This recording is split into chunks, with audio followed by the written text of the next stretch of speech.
Okay, so let us begin. We can begin with 3 bows to the Buddha. 1, 2, 3. And then we'll do the salutation.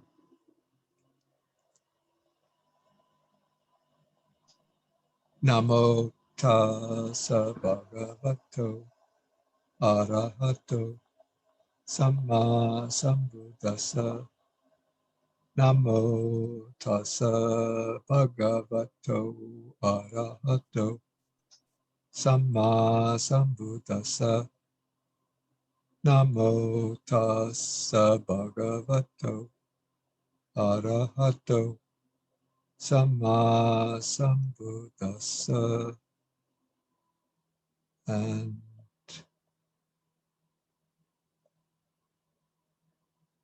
okay, who will be the responder today? Do we have any volunteers for that? Maybe Venerable Mangala, you have good pronunciation. You could be the responder. Are you there? I'm here, Bhante. Okay.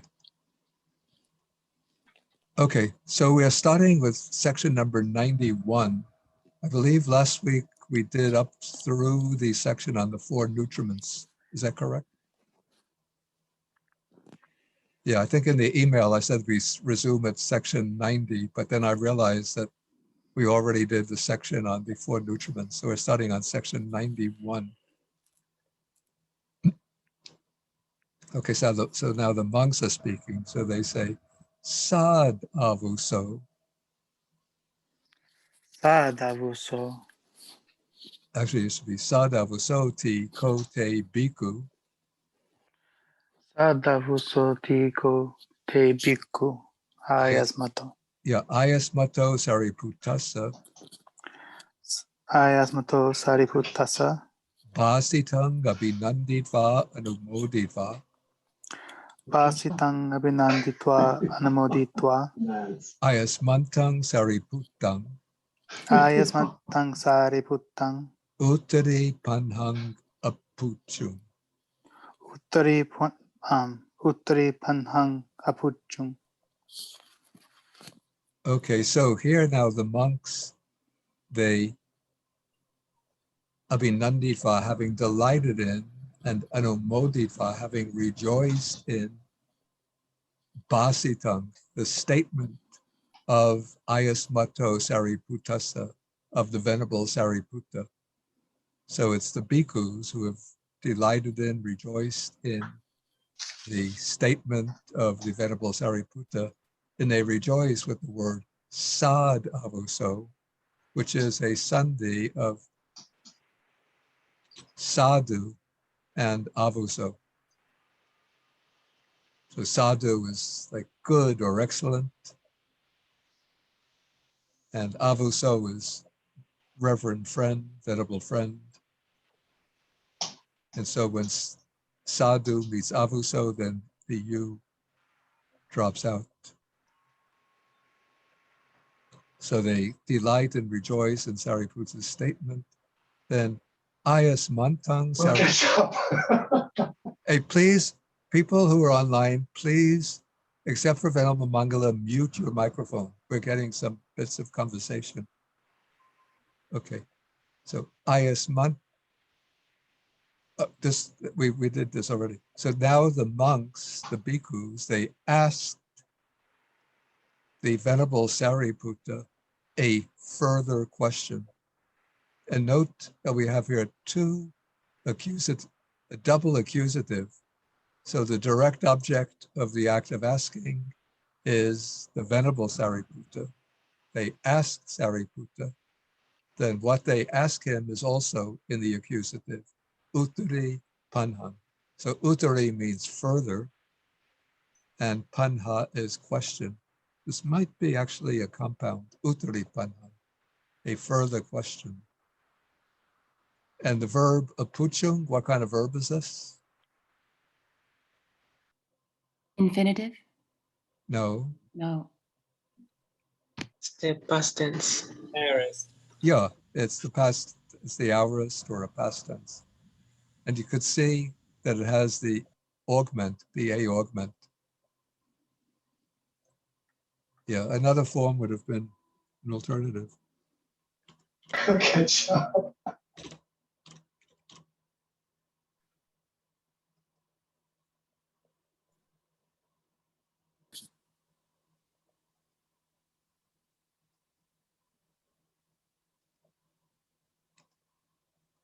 Yeah, an alternative form would have been a puchingsu or simply puchingsu.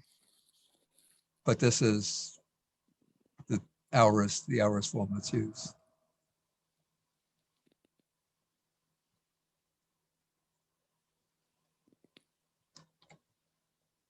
Okay, so now they ask the question. The question is, siya pan avuso, Siya pan avuso. anyo pi pariyayo, Anyopi pariyayo. yata arya savako samaditi hoti. Yatta arya savako sammaditi hoti. Hoti. Uju katasa diti, Ujugatassa diti. dhamme avecha pasadena samanagato. Dhamme avecha passadena samanagato. Yeah. Agato imang sadhamanti. Agato imang saddhamanti. Yeah, I think I went through this sentence last week, but I'll just do it quickly today. So siya is what kind of word is siya?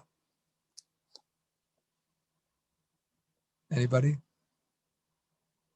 The aptitude of atti. Right, it's the optative Yeah. atti, there is. So this is maybe in the sense of could there be.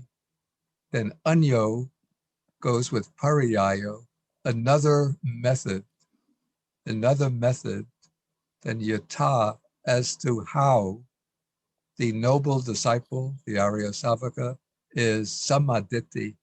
Here samaditi is the bahubihi compound that is an adjective describing the noble disciple, one of right view. The noble disciple is not right view. Right view is a thing or a mental state, but one who has that mental state is one of right view.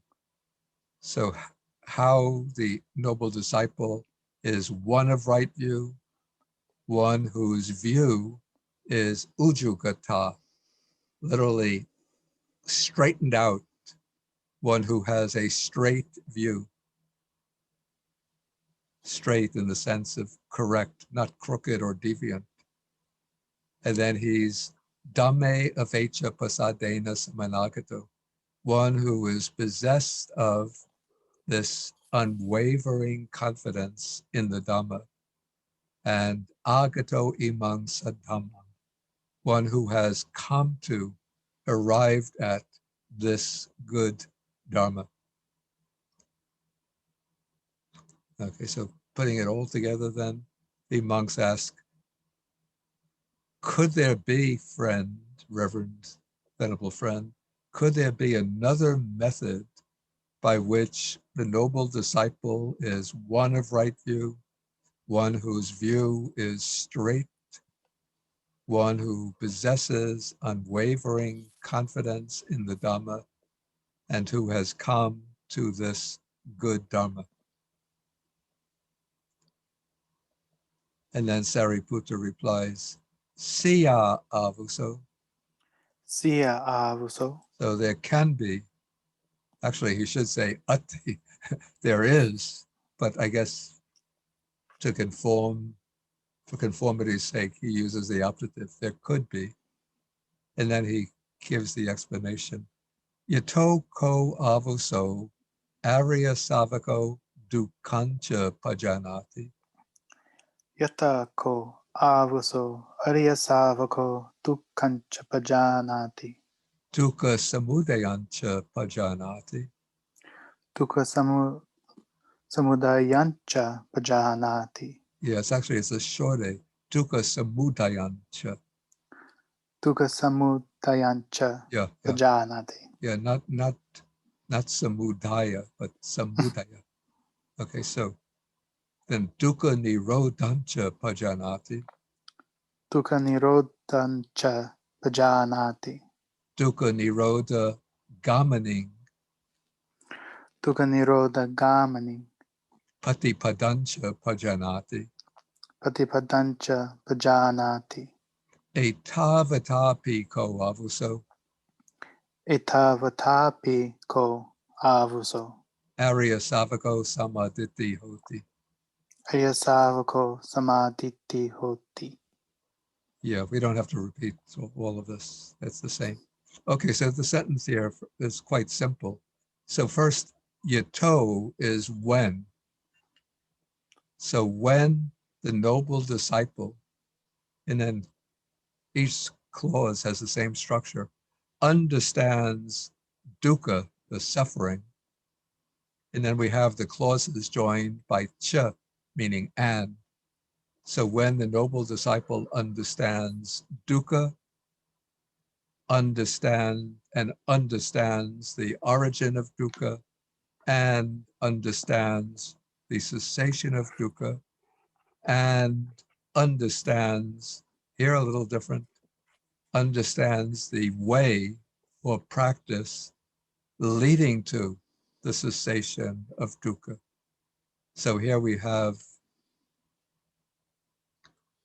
a noun, patipaddang, qualified by an adjectival compound, leading to the cessation of dukkha.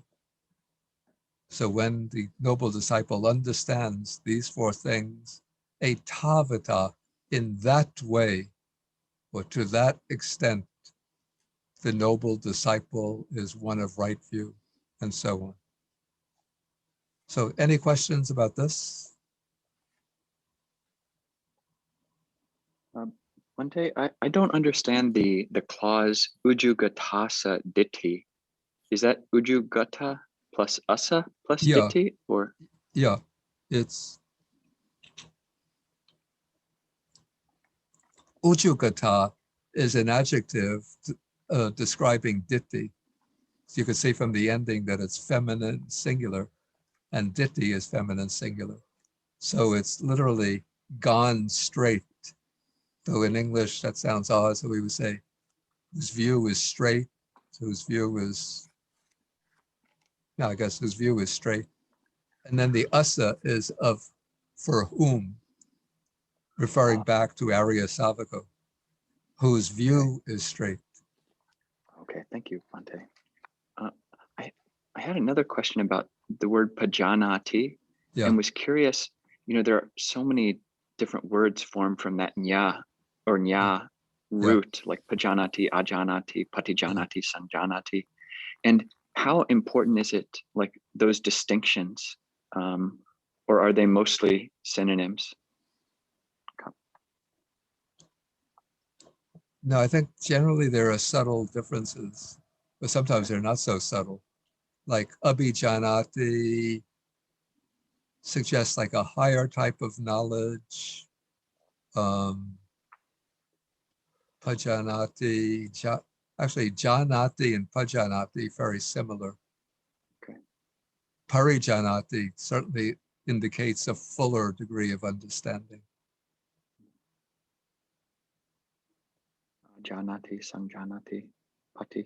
Oh, sanjanati is quite different. That is what we would render as perceives.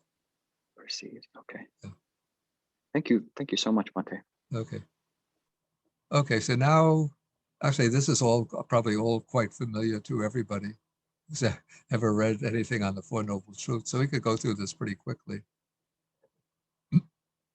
So now he just asks, yeah, we don't have to recite this line by line. So he asks simply, rhetorically, he asks, but what, friends, is dukkha? What is the origin of dukkha? What is the cessation of dukkha? And what is the path or the way leading to the cessation of dukkha? So the only thing to point out is that each of these interrogatives, you could see, agrees with the noun that it is qualifying. So dukkang is neuter, so katamang is neuter. Samudayo is and nirodho are both masculine, so the interrogative becomes katamo, which is masculine, and patipada is feminine, singular, and so the interrogative becomes katama. And we're going to see the agreement also in the next statement, in the answer. Okay, so then we have jati pi dukkha, Jati pi dukkha, jara pi dukkha, jara pi dukkha, maranam pi dukkham.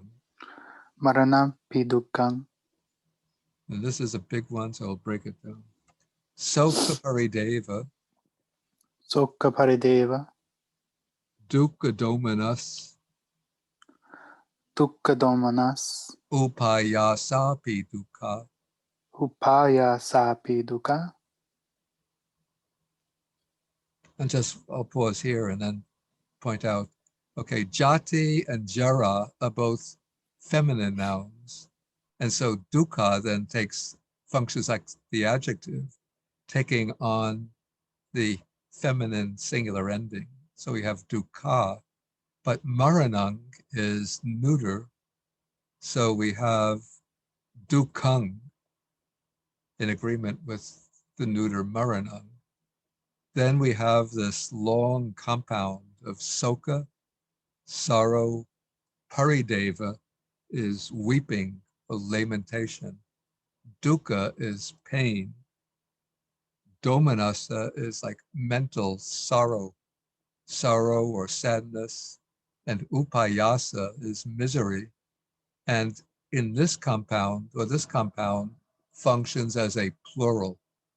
Upayasa itself is a masculine noun, but it takes on, it accumulates all of the previous nouns, so it becomes plural. Upayasa, masculine plural. And so dukkha here is masculine plural. Okay, then we continue. Apiyehi sampayogo pi dukkho. Banga?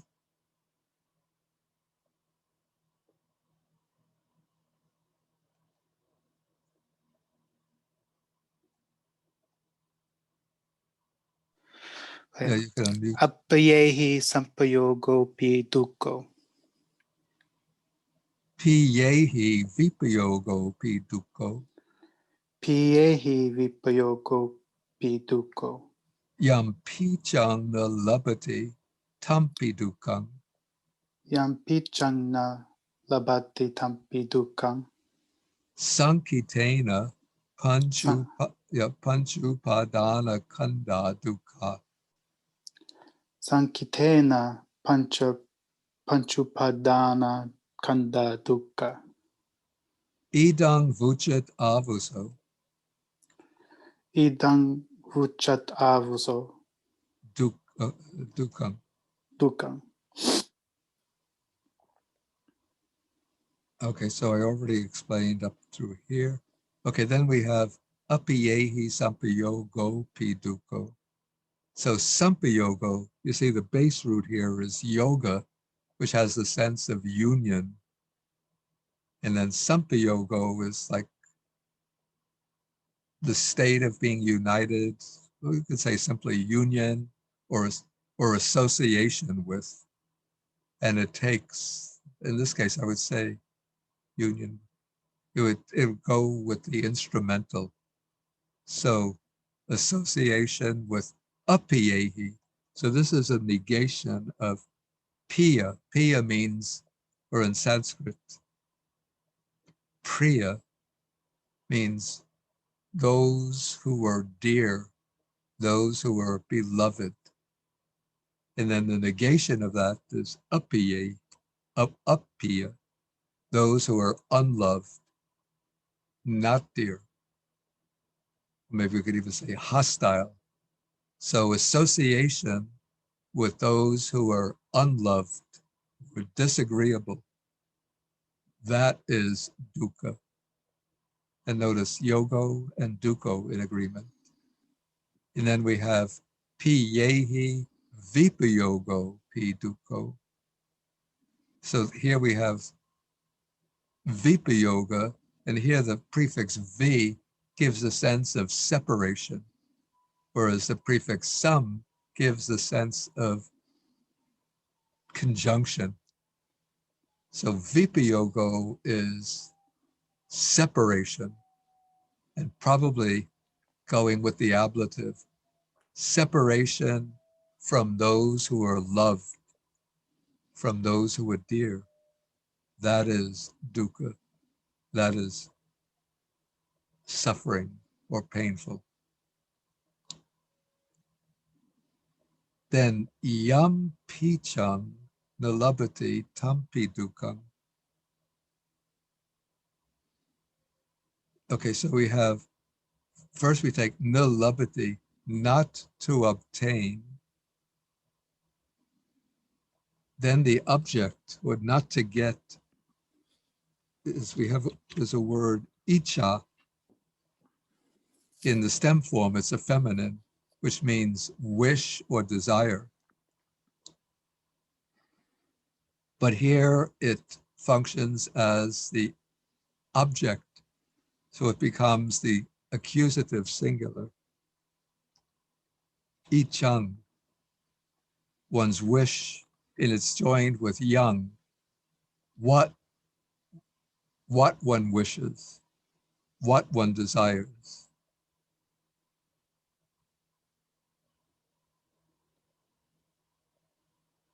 So not to get what one desires, that too is dukkha, suffering. Now it's a little bit of a puzzle to me, is why there are two P's here.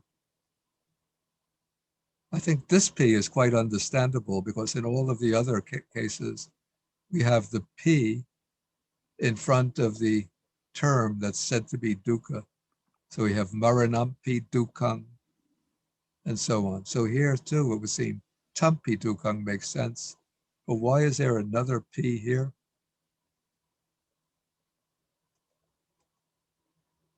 I don't know. It seems unnecessary. Maybe it just sounds better.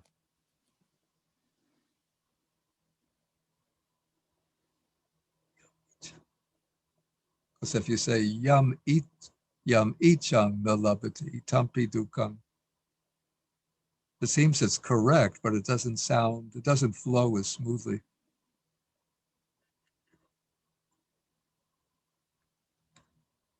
Maybe I'll try to see if the commentary says anything about that. Okay, but while, okay, let me just do the search.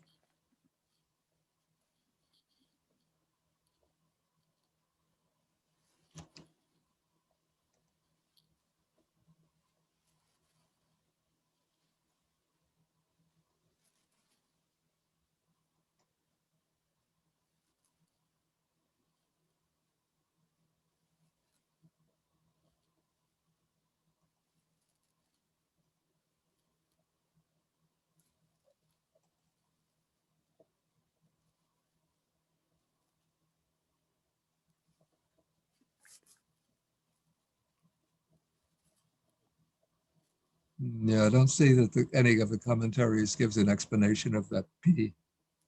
It just gives a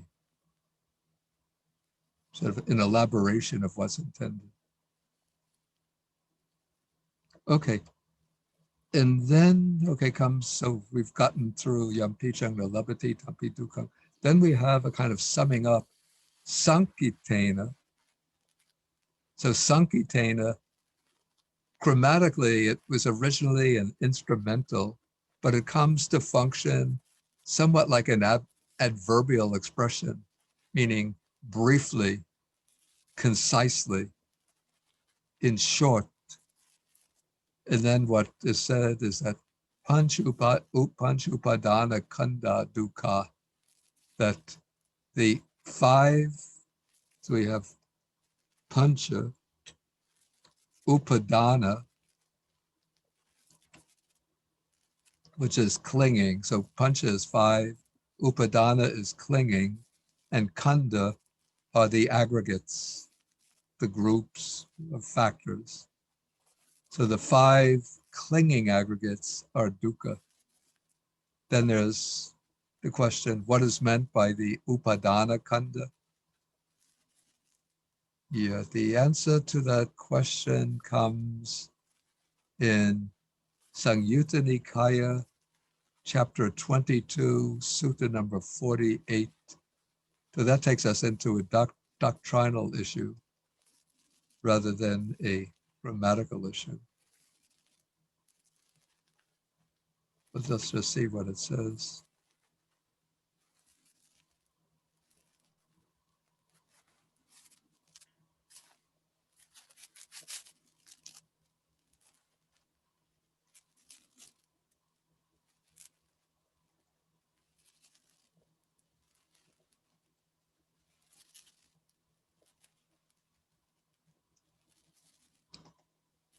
So in regard to the aggregate of material form,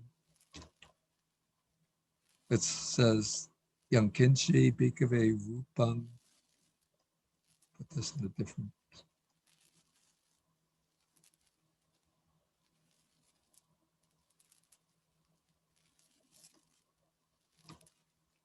So Yankinchi bhikkhave rupang. So whatever material form there is, past, future, or present, then it goes through the other qualifications.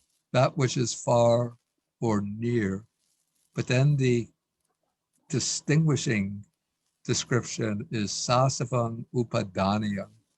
So sasava is from sa plus asava. So that which is accompanied by the asavas and is upadanya, which means subject to clinging. This is called the rup upadana kanda, the material aggregate subject to clinging. And then the same thing is said about each of the other aggregates. So that's the key phrase that distinguishes the upadana khandas from the non-upadana khandas is sasava upadanya.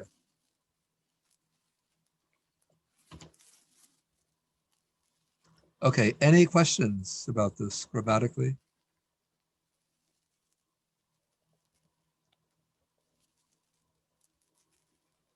Bhante, I am curious about the noun versus adjective status of dukkang. So katamang dukkang, it seems like there dukkang is a noun, Yeah, whereas jatipi dukkha, the dukkha there is an adjective. Is that correct? that's correct. That's a good point also.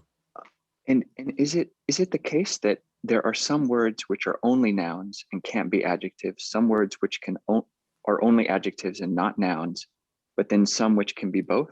Is that correct? Yeah, there are certainly words that normally can only be nouns and not adjectives.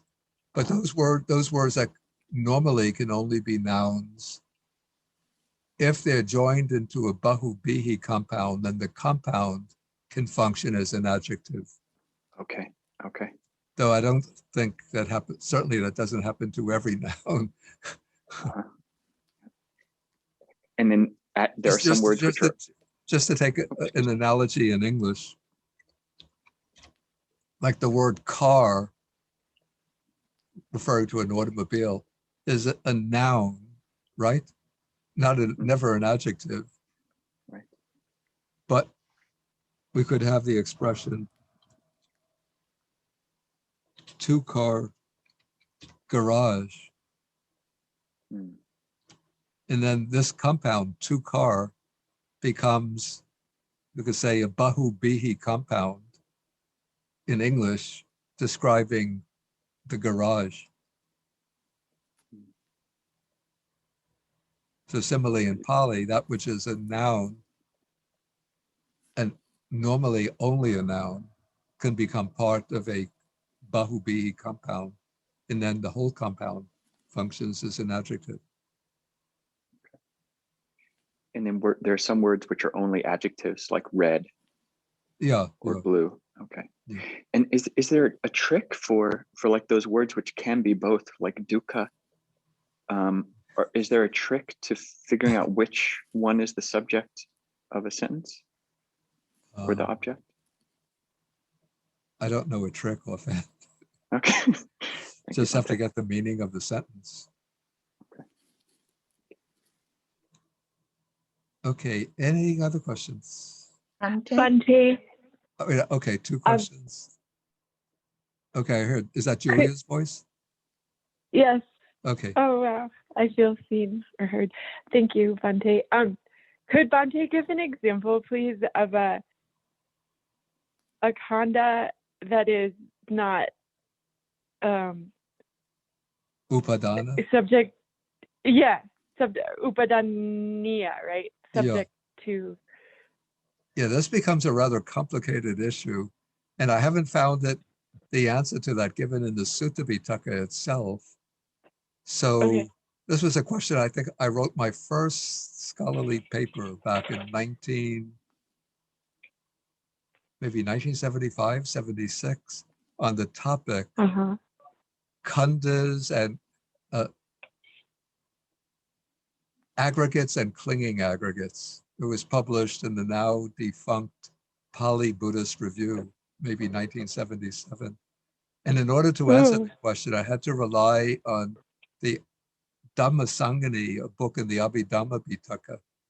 And from the perspective of the Oh. Abhidhamma system, it's only the mental aggregates of the world transcending paths and fruits that are aggregates, but not upadana khandha, not clinging aggregates. So according to the Dhammasangani, even the aggregates of an arhat, even though the arhat has overcome, of course, overcome clinging, destroyed the asavas, but Uh-huh. the aggregates of the arhat can be made the Uh-huh. objects of clinging by others, By others. by other people. And so for that reason, it's said that the aggregates of the arhat are included in the the category of clinging aggregates. But So the aggregates in the world transcending path and fruit experiences, nobody can cling to them because they take nibbana as their object. Whoa. I Okay. wonder if that paper is Dhamma Sangini. Dhammasangani. Sangini. And so it's the nama aspect Yeah, of other arhats that people who are not arhats can still cling to, Well, and it's- it's because they're like lokuttara nama instead of lokiya, but Yeah. no rupa. Whoa. Thank you, Bhante.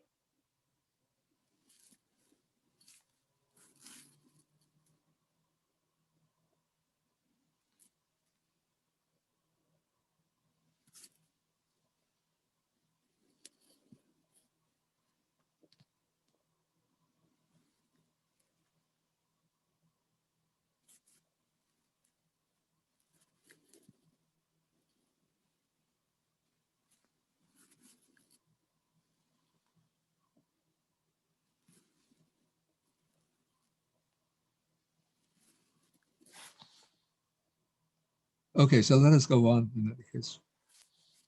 Okay, so now we come to the second, what would be the second noble truth. So read together. Katamo chavuso dukkha samudayo. Tamo chavuso dukkha samudayo. Yayam tanha pono bhavika. Yayang tanha pone bhavika. Nandi raga sahagata. Nandi raga sahagata. Yeah. Tatra tach abhi nandini. Tatra binandini.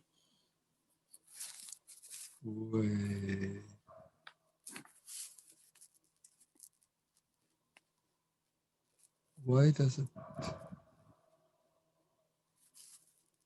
It's a little confusing. I think we just stay with the readings here.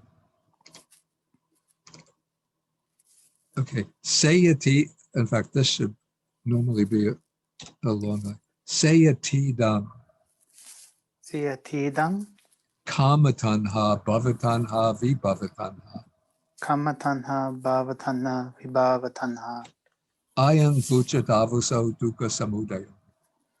ayang vuchat avuso dukkhasamedayo. Okay, so now he raises the question, and what, friend, is dukkha samudaya? So this is the origin of dukkha. And then we start off with yayam. What is yayam? Anybody? Ya ayang. Right. So it's ya and ayam. So both of them they're two pronouns going with tanha.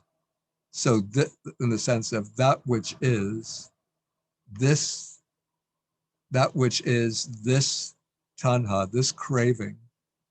And then the craving is described as, I would actually take the Sinhalese reading, pono bhavika. So pono bhavika is from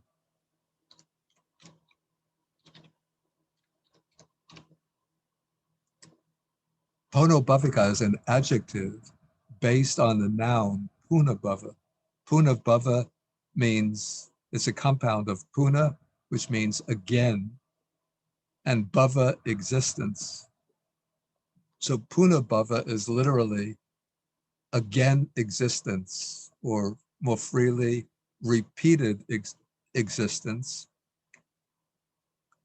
And then based on this, we get the adjective. The adjective is formed by strengthening the initial vowel from U to O.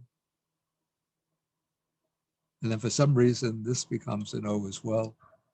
And then we put on the adjective suffix ika, and it becomes feminine because it's describing tanha. So pono bhavika is that which is connected with repeated existence, or the way the commentary explains it, that which leads to repeated existence. So it is craving that leads to repeated existence. And then the craving is described as, further described, Nandi Raga Sahagata. So Sahagata is from, for Sahagata is Saha, along with, and Gata, gone. So going along with, or accompanied by. And it's accompanied by Nandi, which means delight, and Raga, attachment or lust. So it's accompanied by delight and lust, and it's Tatra, Touch Abhi Nandini. So Tatra is just a repetition with the sense of literally there and there. But in English, we would say here and there. And Abhinandini is taking delight, or even seeking delight. So it's the craving, the nature of the mind with craving is to find delight here and there in one object or another object. And then Sayatidang introduces a sort of enumeration or an elaboration. In other words, that is to say, or namely, then the three kinds of craving are kamatanha, craving for sensual pleasures, bhavatanha, craving for existence, and vibhavatanha, which would be the craving for the absence of existence. But the way it's explained in the commentaries, in Visuddhimagga and commentaries, it's the craving for annihilation, or the craving accompanied by the view of annihilation.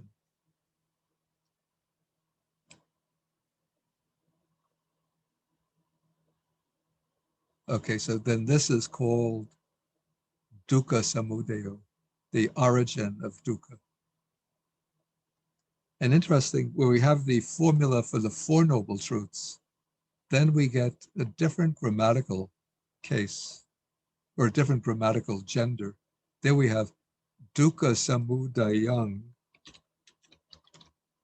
arya satchang.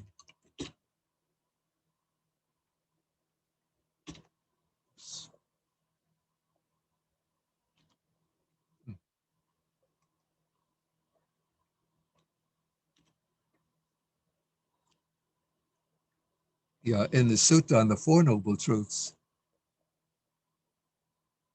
in the counterpart to this statement, the subject is Arya Satyang, which is a neuter noun. And so dukkha samudayang then becomes turned into a bahubihi compound describing Arya Satyang. So it is in English, we translate the noble truth of the origin of suffering, but more literally, the noble truth, which is the origin of suffering.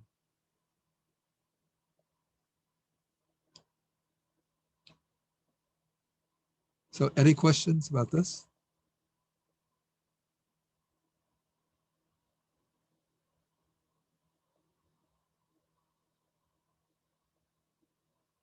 Okay, then we go on to the next.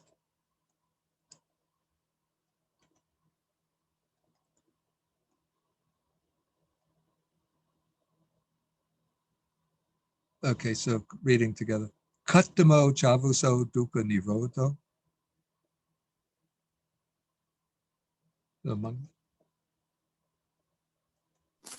Katamo chavuso dukkha nirodho.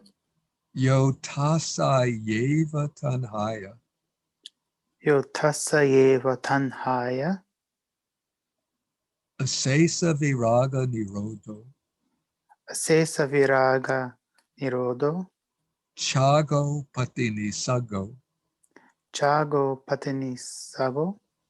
Muti analayo. Mutti analayo.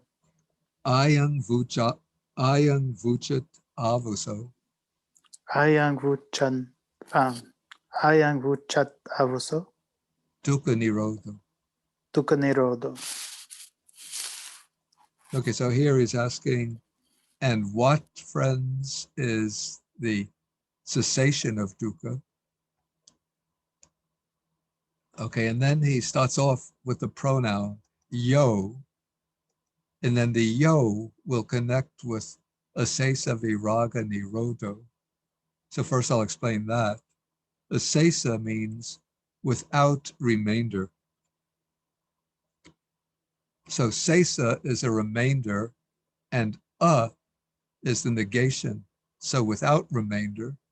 Then we have viraga, which can be mean either dispassion or fading away.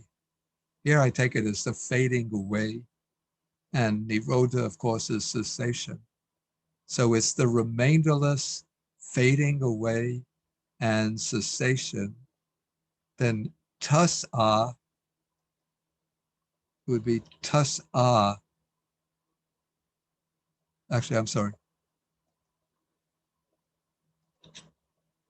Tasa tanhaya, of that craving. So the tasa and tanhaya, these would be genitives, of that craving. And the yeva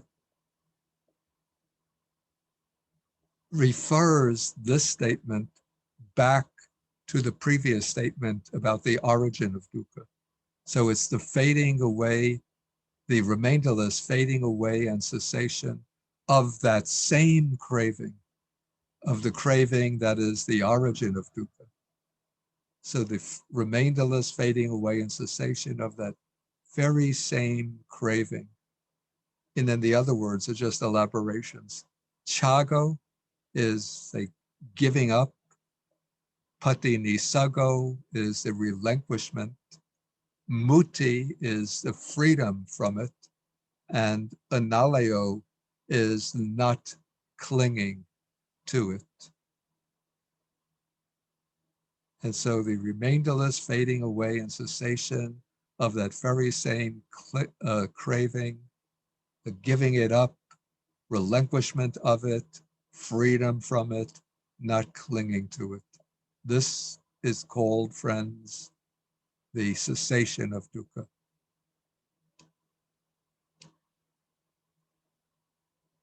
And then the last statement about the path or way to the cessation, leading to the cessation of dukkha, that we already had last week in connection with the, cessation of the cessation of the nutriments. So we don't have to go through that again. Okay, so any questions? Bhante, Yeah, says without remainder, what exactly does that mean? it means that there's just no trace left of this craving. Oh, okay. In other Thank words, you. we could say complete, the complete fading away and cessation. Is that more like uprooting, Bhante? Yeah, it would involve uprooting, yeah. Okay, thank you, Bhante. Okay, so then just the remainder of this passage is the same as in the previous one. It's just that it's stated with regard to the four noble truths, dukkha, its origin, cessation, and the way.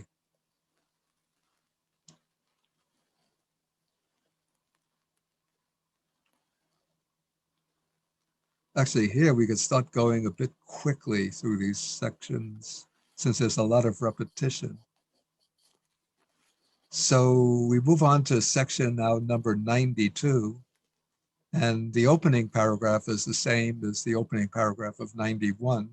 The monks delight in Sariputta's words. Then they ask him if there's another way that a noble disciple could be one of right view. Then Sariputta says there could be, friends. And now we continue. Okay. Yato ko avuso arya savako Yatako avuso aryasavako. jara maranancha pajanati Jaramanancha pajanati. jara maranancha Jara maranancha pajanati pajanati. jara marana samudayancha pajanati Jaramarna. marana Jaramarna samudayancha pajanati. jara marana nirodhancha pajanati Jaramarna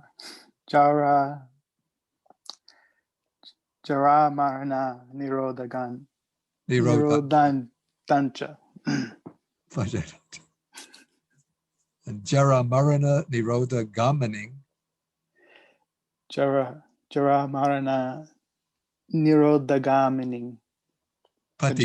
patipadancha pajanati. Padipadancha pajanati. Okay, so here we have, the pattern is the same. The only thing that differs is the subject or topic. So here we have the subject is jara maranam. So this is a dual compound of jara meaning old age and marana meaning death. And so the noble disciple is one who understands old age and death, the origin of old age and death, the cessation, and the way leading to cessation. So this is actually going to be beginning a sequence in reverse order of the 12-factor dependent origination.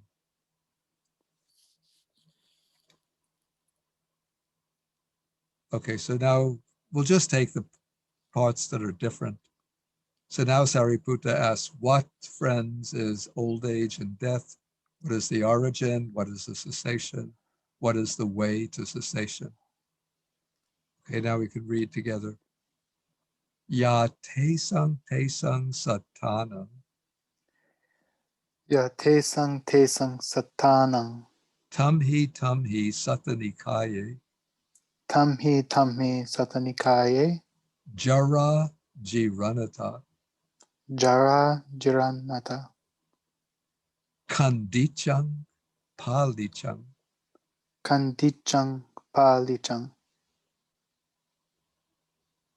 Vali Tachata, Valitachata. Ayuno Sanghani, Ayano sanghani.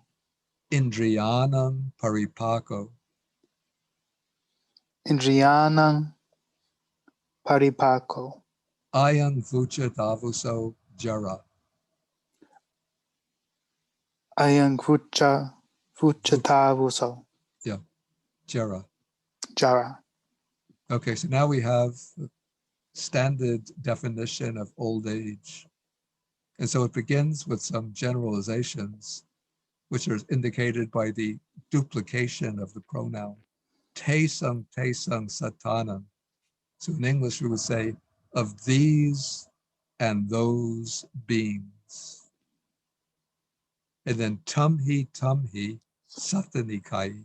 So tesang, here the pronouns are genitive plural because describing satanan beings, of these and those beings.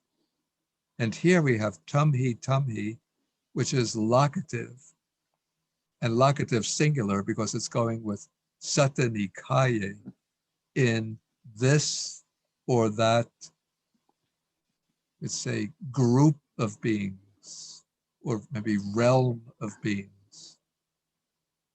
And then the initial pronoun ya qualifies jara. Jara is feminine singular, and so ya is feminine singular.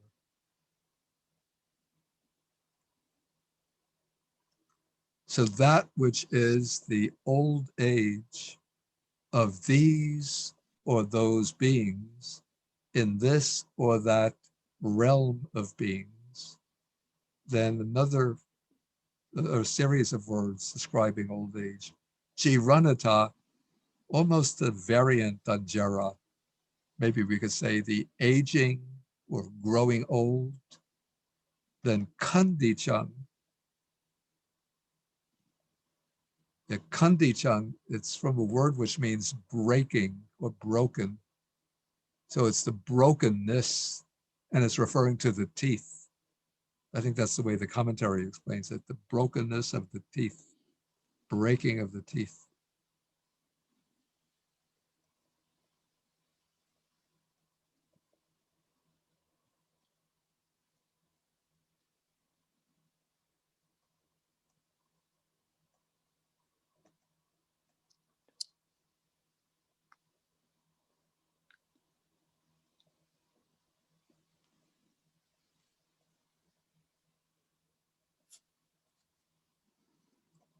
Yeah, so the breaking of the teeth, Palichan, is,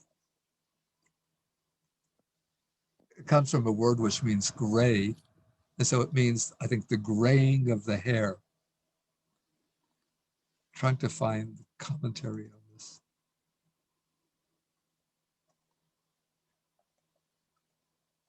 Let me just take a look. Bhante, my understanding was that Pali Chang comes from the word Pali, and meaning a line, and comes to mean here wrinkles. Could it be the case? No, I don't think so. Let me No? just say. Okay, it's explained.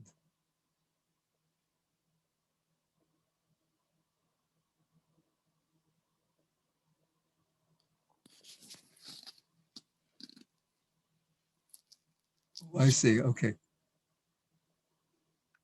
Okay, Palichanti. Let me copy and paste.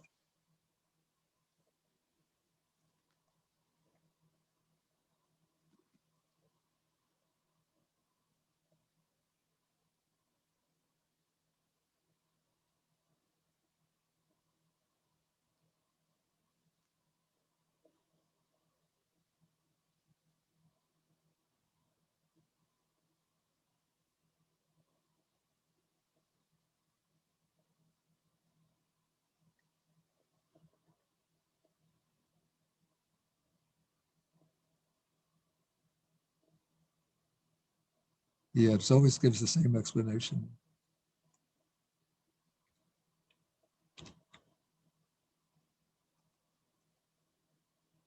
So it has the function of making the palita bhava of cases, the head hair, loma is the body hair.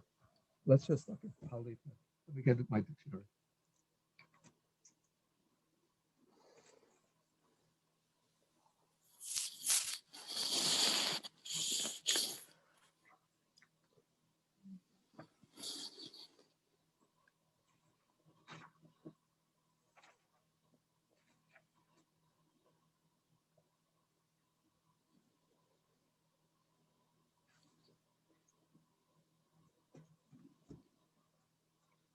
Yeah, the dictionary gives the meaning of gray for palita. So old age has the function of causing the grayness of the head hair and body hair. And then Kandichang is explained in the commentary as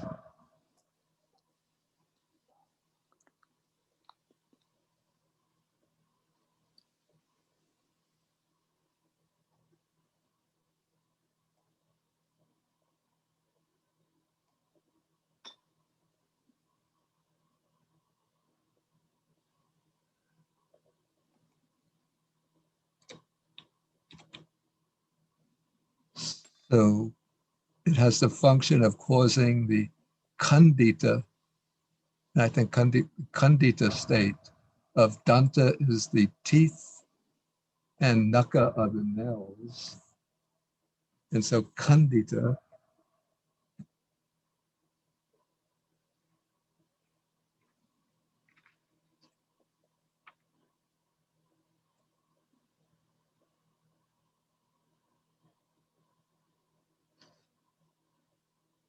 has the meaning, it's based on the word kanda, which means broken, usually of teeth.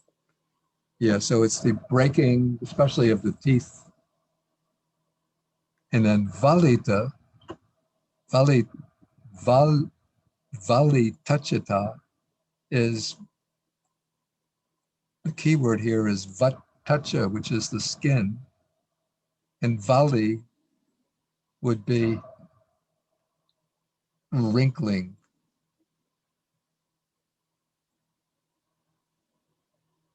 So the commentary gives the explanation.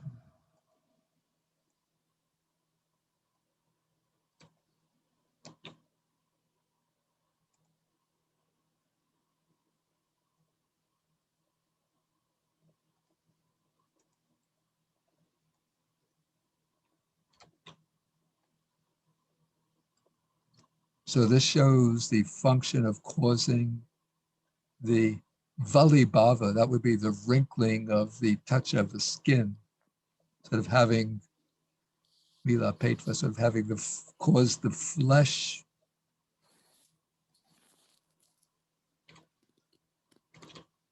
to sort of wither away, and in that way the skin becomes wrinkled. So it's usually translated wrinkling of the skin. And then we have ayuno sanghani. So sanghani is the decline, and ayu is the life force or vitality. So the decline of vitality, the weakening of the life force, and then indriyanam paripako. So the indriya here are the sense faculties, and paripaka means ripening or maybe over ripening. So the over ripening of the sense faculties. And so what this means basically is like if the peaches on the tree become overly ripe, then the flesh of the peach withers, the skin becomes wrinkled, and the peach is no longer edible. So the sense faculties become overly ripe, and so the eyes are no longer so sharp, So you have to wear glasses, and maybe the vision deteriorates still further so that you can't even see very well. Hearing becomes weaker, sense of taste becomes less acute, and so on. So you say maybe you could say the deterioration of the sense faculties. So those are the symptoms or the manifestations of old age.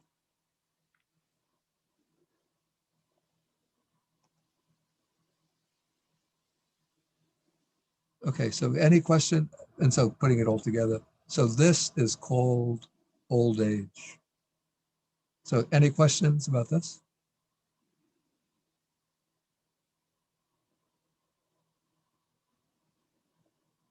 Bhante?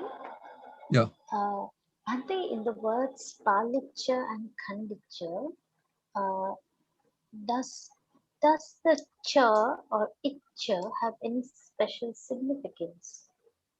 For example, does it mean ness, like gray ness? Yeah. broken ness? It's probably would be based on the Sanskrit itya, which indicates like the state of something. And so what happens in Pali is that the ty becomes the double C. Yeah, so it's the nis, so brokenness of the teeth. And palicca is the grayness of the hair. Thank you, Bhante. Okay, any other question?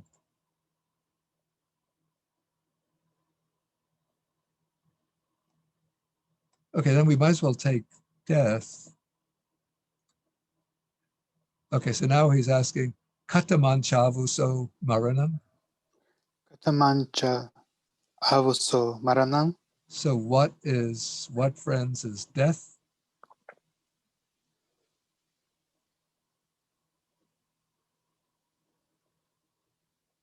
Yeah, okay, we'll just take it like this.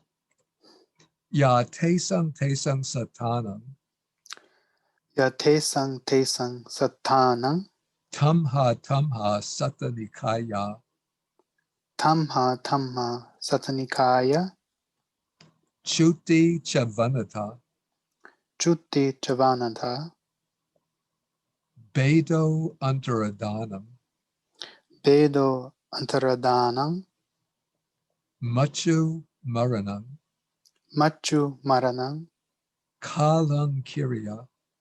Kalang kirya. Kandanam bedo.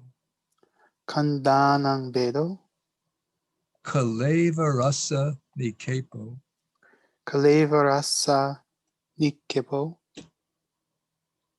Jivid indriyas upachedo. Jivindriyas upachedo. Ayang vuchadavuso maranam. Aidang huchatavuso maranang. Okay, so here again we have tesang satanam. So this is the generalization of these and those beings. And then tamha satanikaya, what case do we find here?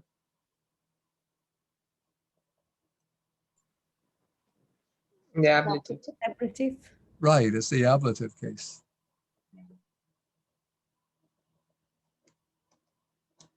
So from this or that group of beings. And then the ya, the pronoun, will go with chuti, feminine pronoun. And the word chuti has a sense, a literal sense of falling away from. So this is the falling away of these or those beings from this or that group of beings. So falling away, chavanata, just a different formation based on the same verbal root. So we could say the perishing. Then bedo is breakup. Antaradhanam, maybe we could say disappearance. Machu and Maranam, really both words mean death.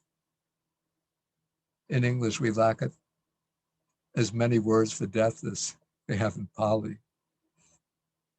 Kalankirya is literally doing time. In English, or at least American jargon, doing time means that you spend time locked up in prison. But in Pali, doing time means that you've completed your time. Is there an expression like this in Hindi or Marathi, meaning death? Bhante, we have one word in Hindi, Kalakriya, What is the word? but the word is Kalakriya. Kalakriya. Kalakriya. Does it mean death? But it has something to do with performing rituals after death. I see, I see. So maybe it originally Yes. meant death and then it sort of got transferred to performing the rituals after death. Yes. Anyway, so in the Pali Suttas, it means completing one's time in this world, and passing away. And then Khandanam Bedo is the breakup of the aggregates. And Kalavara, it's a rather coarse, very vernacular word, meaning the body. It's a little bit like the English word carcass. And the capo is dropping or putting down. So putting down of the body. Then Jivit Indriya is the life faculty and Upacheda is the cutting off. So this is the cutting off of the life faculty. Okay, so all of those are just different words referring to Maranam, death. And then it joins them together. So iti ayancha jara. You could recite. Iti yancha jara, Idancha maranam. idancha maranam, Idang vucha davuso jara maranam. idang vuchat avuso jara maranam. So literally it's thus this old age and this death. This is called, friends, old age, death. So what the sentence is doing is he's given first a definition of old age, then a definition of death. And then he says, putting them together, this is what we call old age and death. And then the rest is obvious. Through the arising of birth, there's the arising of old age and death. Through the cessation of birth, there's the cessation of old age and death, and this noble eightfold path. This is the way leading to the cessation of old age and death, namely right view through right concentration. And so any questions on anything we've covered today? Ante, Yeah. Go ahead. I had an earlier question and I missed the timing. Oh, So okay, just I'm gonna ask. ask. Yeah. You know the Sukha Parideva Dukkha. Yeah. That the last one.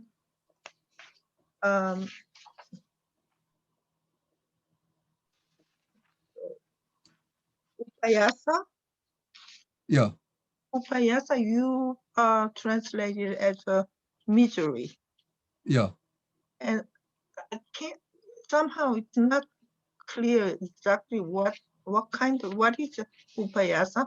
Could you kind of explain a little more, like something that we feel. What Something is- that what?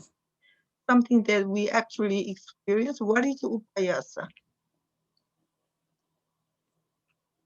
Let me just see what the dictionary says. Yes.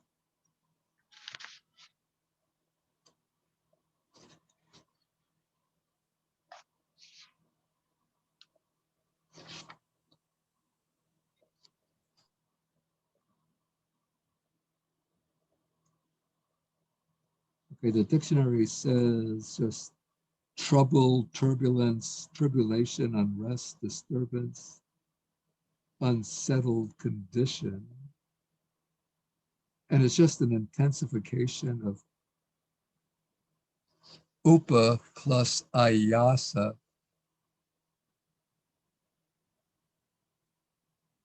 Let me see if the commentary gives anything.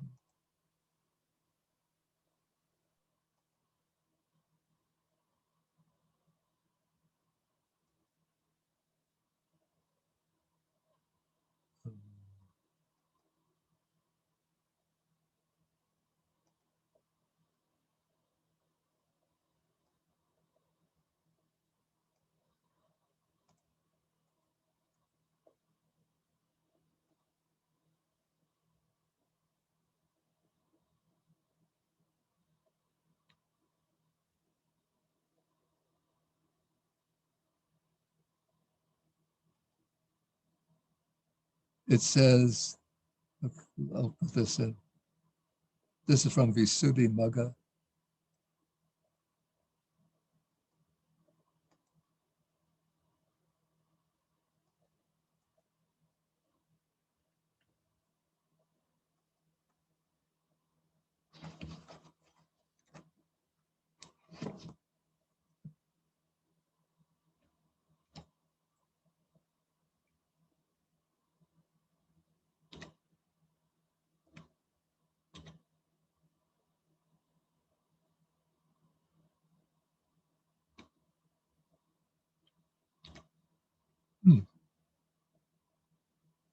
Oh, I see.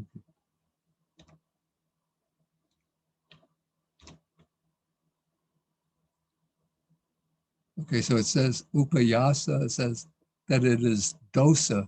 Dosa is hatred, but that doesn't seem quite agreeable to me. So dosa, which originates cheto dukkha, atimata, extreme mental suffering for one who is affected by jnati, vyasanadi, by loss of relatives and so on. So I think maybe really the best meaning would be excessive or extreme mental suffering or affliction. And then it's caused by the loss of relatives, or it could be loss of wealth, loss of position, and so on, whatever causes extreme suffering. Is that okay? Sure. Thank you very much. Thank you. Okay. Okay, so it's 2:18 now. Let us take a little break and then we'll come back to the Sutta Nipata, and we take the Metta Sutta today.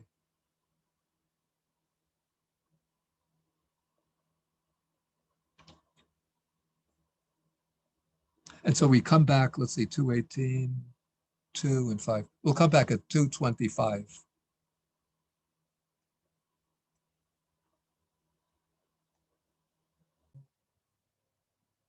Okay, so this is the second part of our class on May 3rd,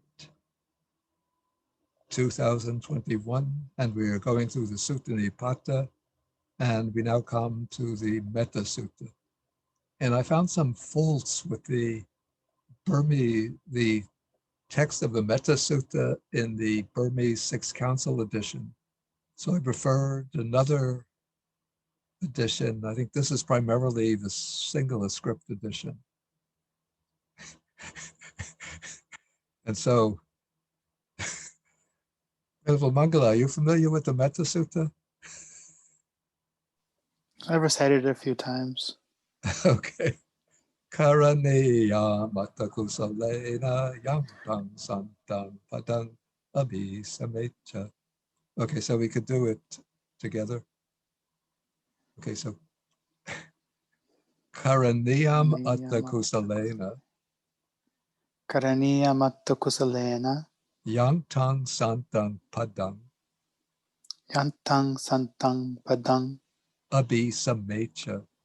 abhisamecha Sako uju cha suju cha sako uju cha suju cha suvacho cha samudu suvato cha mud chasa. cha samudu anatimani. Yeah. Okay, so we have here we have a sandhi formation which we could break up. So the first word is karaniyam. So often we find in some of the sort of recitation manuals that this sutta is sometimes called the Karaniyam Metta Sutta. That's an alternative name because Karaniyam means what should be done. And then we have Atta Kusalena. And here the word kusala has the meaning of skilled. And Atta is good, or even could mean the goal. So this is what should be done by one who is skilled in what is good, in what is beneficial. Then we have two pronouns, young tongue, and there's quite a bit of uncertainty what these pronouns refer to. They could be taken to refer to Karaniyam. In that sense, we would translate, this is what should be done. So this would be the tongue. What would be young, should be done, Karaniyam, by one skilled in the good. Or young tongue could refer to santang padang. Santang is an adjective meaning peaceful, and padang is state. So this is the peaceful state. And then the word abhisamecha. Can anybody identify the grammatical form? Is this absolutive, Bhante? Yeah, it's an absolutive. Grammatically, it's an absolutive. Based on the verb abhisameti. And from this, we could get another. We also find the absolutive abhisametva. So that's one form. And that is formed by adding the suffix tva. The other is formed by abhisamet. And then you add ya. And then the ty turns into the double C. And so abhisameti has the meaning of to realize. So this is having realized the peaceful state. And we could take young tongue to refer to santang padang, having realized that which is the peaceful state. So we could take this first line in either of two ways. Okay. This is what should be done. Let me put it this way. This is that which should be done by one skilled in the good who has realized the peaceful state, or having realized the peaceful state. Or this is what should be done by one skilled in the good, having realized that which is the peaceful state. And santang padang is usually, that expression is usually used as a designation for nibbana. And so the one who has abhisamecha, who has realized the peaceful state of Nibbana, would be somebody at the level of a stream enterer or higher.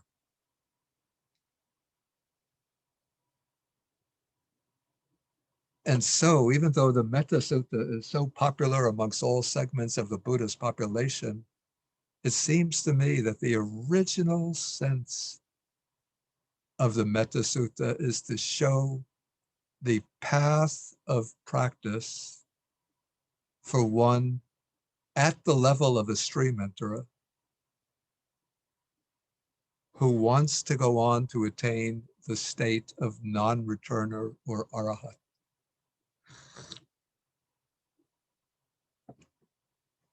But it doesn't mean that the sutta is only relevant to those at the stage of stream entry up. But it seems that this was the original intent of the words. So one who is skilled in the good, who has realized that peaceful state, this is what should be done by such a one. And so this person should be, first, sakko is capable. They should be capable in undertaking their various duties and so forth. Then the word uju, which we encountered in the Sammaditthi Sutta, meaning straight. In a moral sense, it takes on the meaning of being a straight person, that is an honest, straightforward person. So this person should be capable, should be honest, and then suju is just a compound of su, which means ferry, plus uju. So honest and very honest.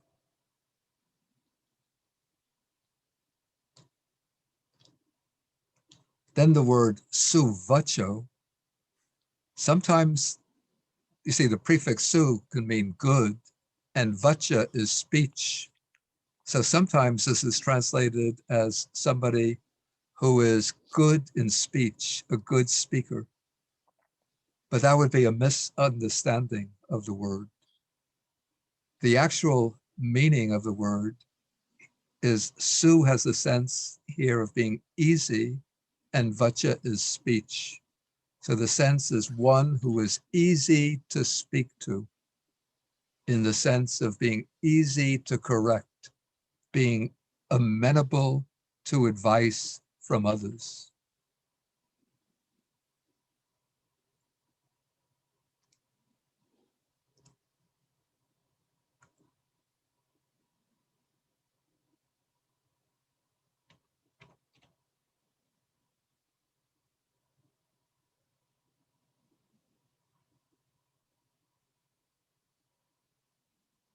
Okay, so should be amenable to advice. And then asa, what is asa here?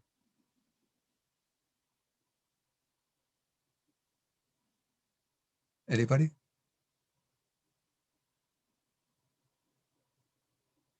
Optative Bante? Right, optative from what? Athi. Yeah, and so the meaning of asa is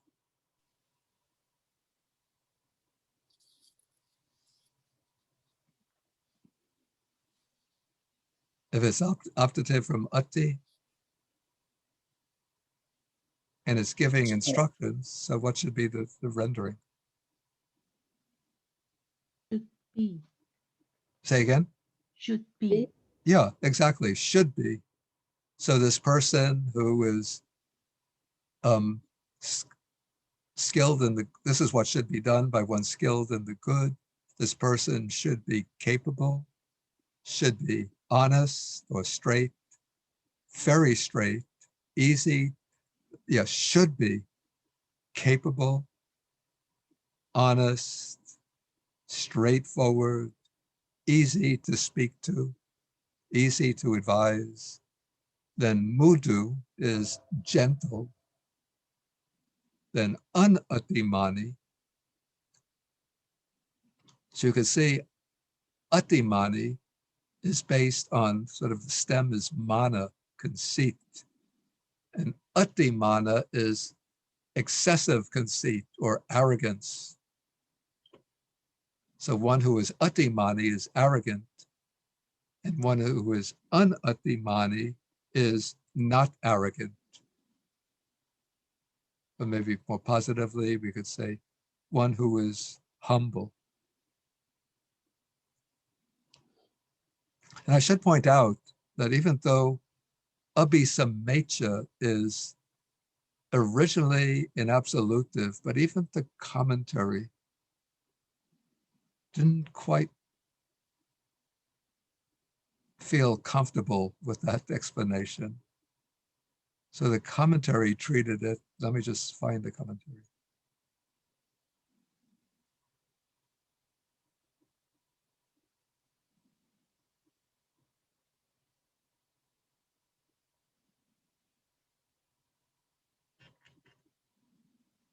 The commentary explained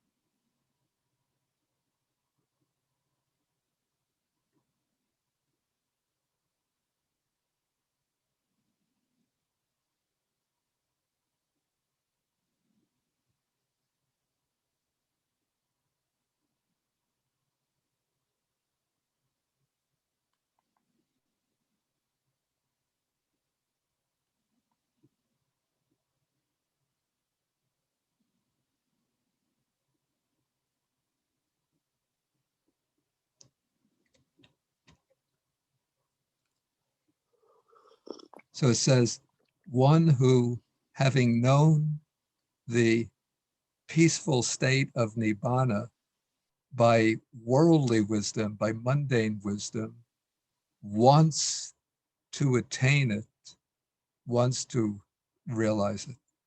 So even the commentary tries to explain abhisamecha as having the sense of wanting to attain.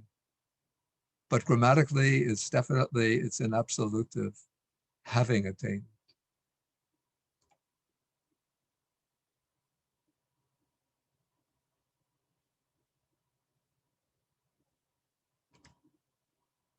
Okay, so putting this all together. So this is what should be done by one skilled in the good, who, having realized that peaceful state, or who has realized that peaceful state, he should be capable, straight or honest, very upright, easy to advise, easy to speak to, gentle, and without arrogance. So any questions on this? Bante, what Yeah. does skilled in the good mean exactly?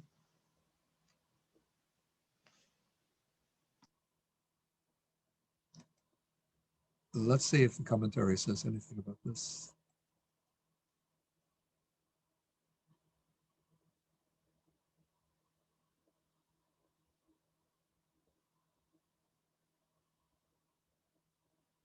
I don't quite agree with the commentary here. Okay, well, it explains the, oh, actually it gives a lot of explanations, a long explanation.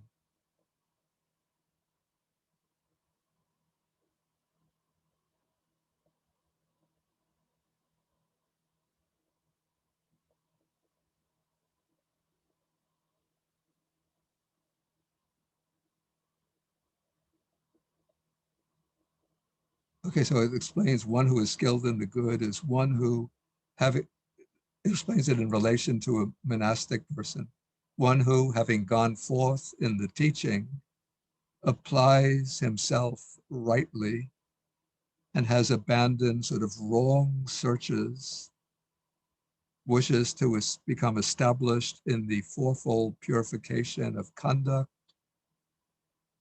and who, that is the restraint according to the Patimokkha, the restraint of the sense faculties, purification of livelihood, and the proper use of the requisites. So fulfilling, in other words, the 4 aspects of sila for a monastic person. And then it goes into various detailed explanations. Yeah, so it's a very broad, you could say it's a very broad term. Maybe you could say in a more general way, knowing the distinction between what is unwholesome and what is wholesome, and devoting oneself to avoiding what is unwholesome and practicing what is wholesome. Okay, any other questions?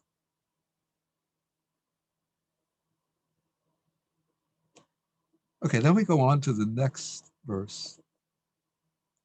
And this verb, asa, should be, carries over from the opening verse of the sutta into the next verse. So it's describing all of the ways in which the practitioner should be. So he should be gentle, without arrogance. Then with verse 144, he should be santusiko. So santusiko is based on the noun santuti, contentment. So he should be content, easily content. Subaro means easy to support. Bara is a burden. And su is, in this case, a light burden. In other words, easy to support, not a burden on others. Upakicho, upa means few or little, and kicha is a duty. So this is having few duties, because one is going to be devoting oneself to this practice. And so if you have a lot of duties, a lot of obligations and tasks, then the mind gets distracted easily. See, so this is why you go into retreat. So you just have to sit and walk and don't have other obligations.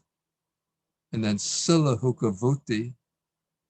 So the key word here is lahuka, which is light, and vuti is conduct or behavior. So this is being light in one's behavior. It's almost a synonym for having few duties. I want to see how I translated this. So I said a few duties and a frugal way of living.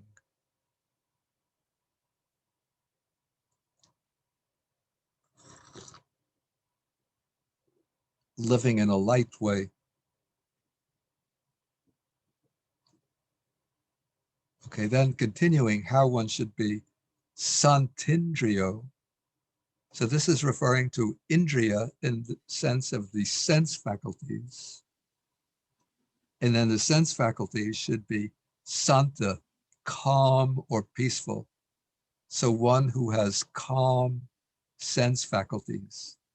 In other words, the mind is not agitated and excited by different sights, sounds, odors, and tastes, but one has control over the senses.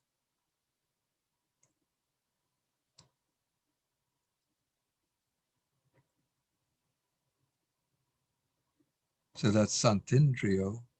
The nipako is usually explained as having a kind of practical wisdom. Just looking for these.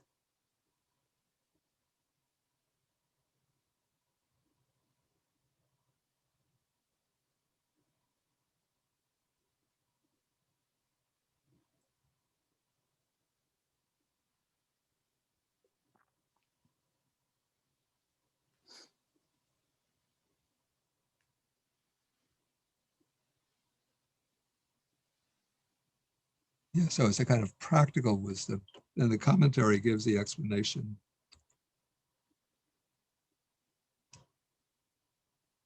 It gives vinyu, vibhavi, panyava.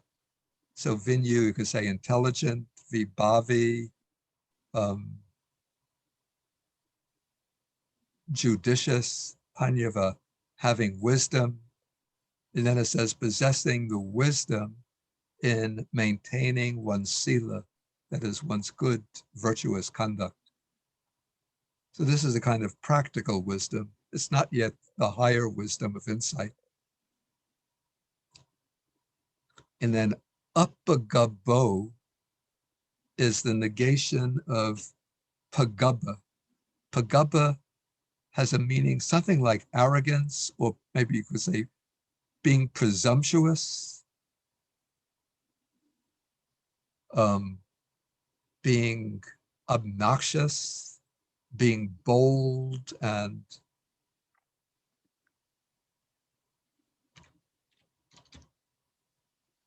just trying to get the right word. Audacious in a bad sense.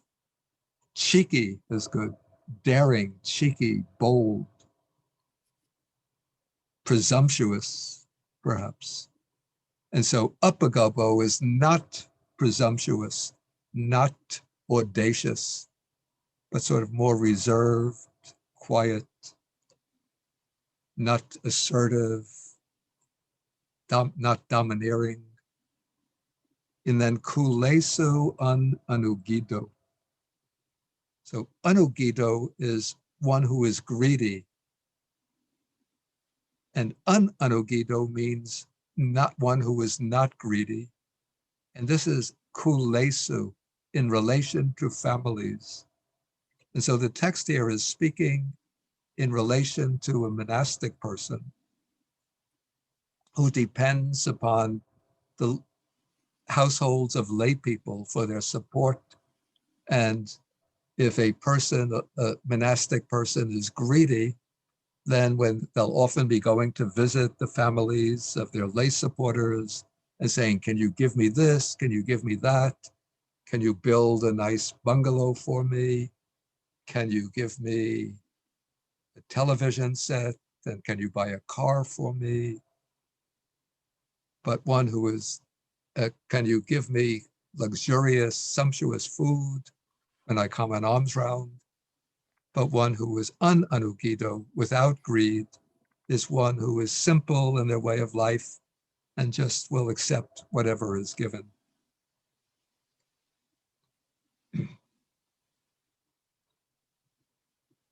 Okay, so these two verses both sort of hinge upon the verb asa, the way one should be. And now he continues into 145. Nacha kudang samachare kinchi. Okay, Venerable Mangala. Nacha kudang samachare kinchi. Yena vinyu pare. Yena vinyu pare. Upavadeyum. Upavadeyum. In a way, this line it seems ends the preliminary instructions. So it says, excuse me, I'm getting phlegm in my throat. Nacha kudang samachare kinchi. So grammatically, we should put the kinchi here.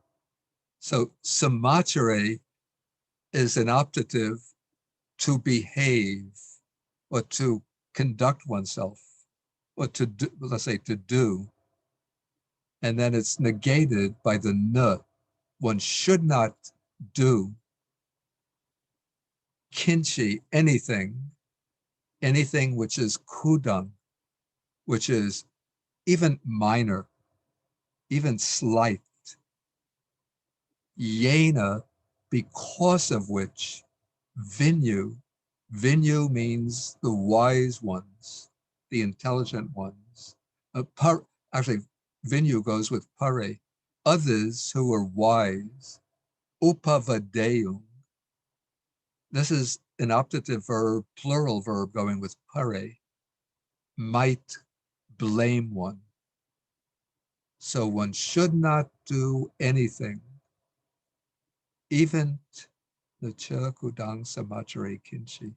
So one should not do anything, even slight or trifling, because of which others who are wise might criticize you or blame you.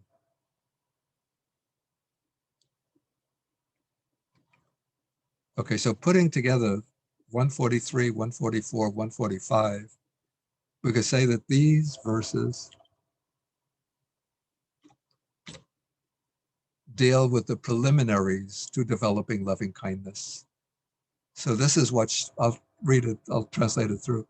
So this is what should be done by one skilled in the good, who has penetrated or realized that which is the peaceful state.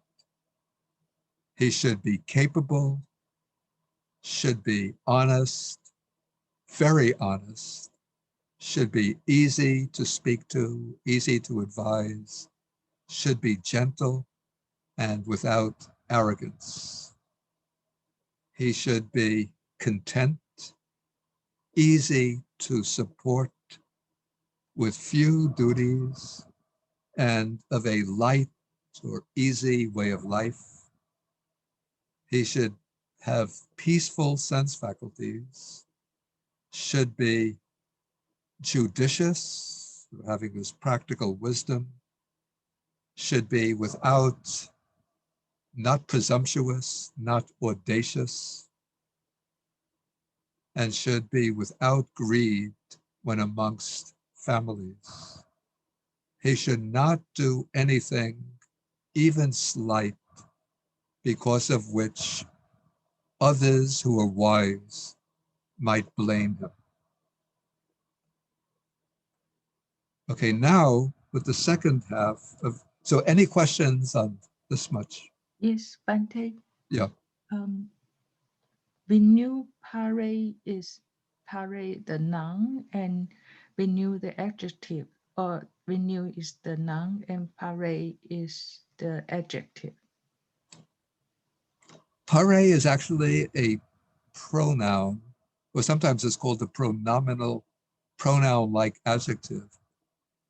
So I think in a correct order or normal grammatical order, we go pare vinu. So other wise people. Yeah, so vinu, I would say, is the noun. And pare is characterizing that noun, other wise people.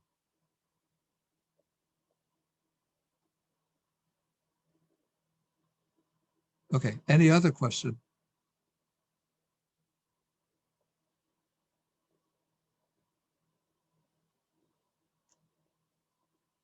Okay, so then with the second half of verse 145, here we come into the beginning of the radiation of loving kindness, or the meditation on loving kindness.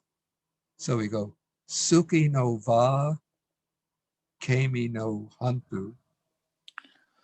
Sukhi no wa kimi no hontu. Sabbe sata bhavantu sukhitata. Sabbe sata bhavantu sukhitata. So here, when it's sort of mentally formulating, or the practitioner is mentally formulating the wish for all beings. And so the subject here is sabbe sata, all beings. And so first one wishes hontu, let them be. And then we have the plural nominative, sukhi no.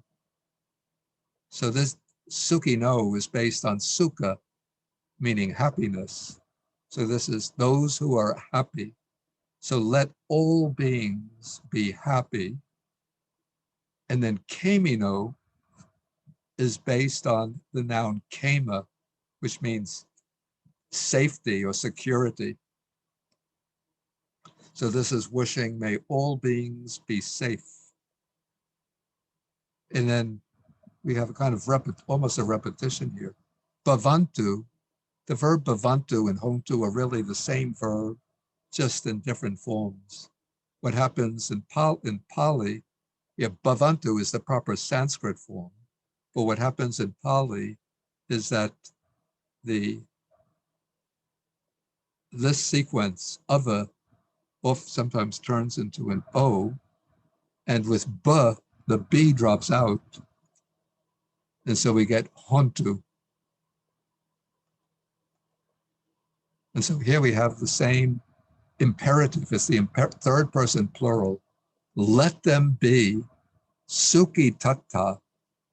And suki tata, can anybody explain suki tata?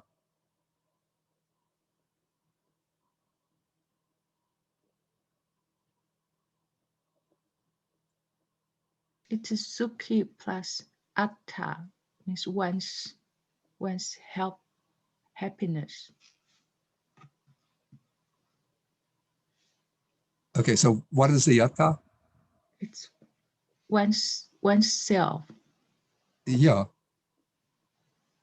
So say, explain it again. It's not the abstract noun. No. It's the suki plus atta. Close, but not quite. Sukita plus atta. Right, it's sukita plus atta. So sukita also means happy. And then atta is the word meaning self. So we combine them. And sukitata is literally, let them have happy selves. Let them be of happy selves. But of course, atta, in Buddhism, we don't accept the atta or self. And so I think the commentary explains this as referring to citta. Yeah. So the way the commentary deals with this.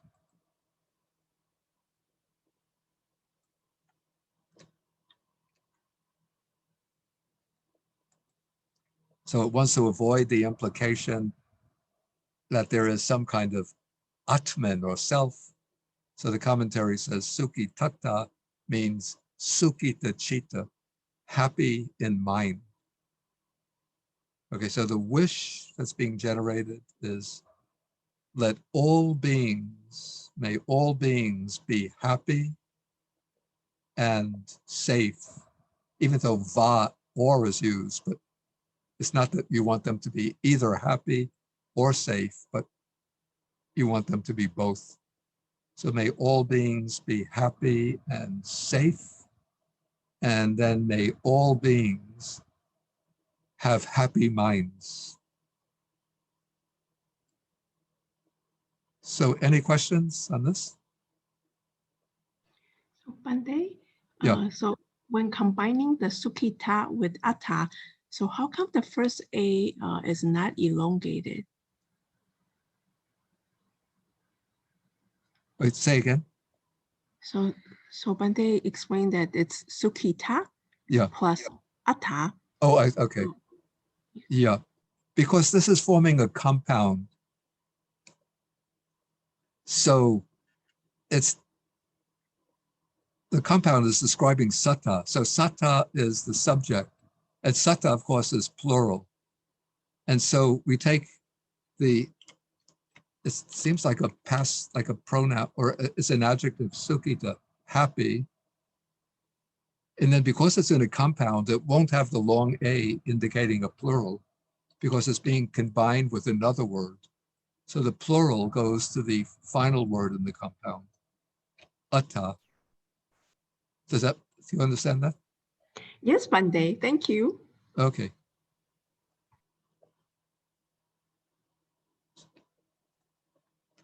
Okay, so it's 3 o'clock now, so I think we'll stop for the day. And then we can continue with the Metta Sutta next week. Okay, so let us end by doing 3 bows to the Buddha. 1, 2, 3. And thank you all for joining. Thank you all for joining today. Thank you, Bhante. Thank you, Bhante. Thank you, Bhante. Thank you, Bhante. Thank you, Bhante. Thank you, Bhante. Okay. Thank you, Bhante. you, Bante. Okay, so I'm going to end. Okay.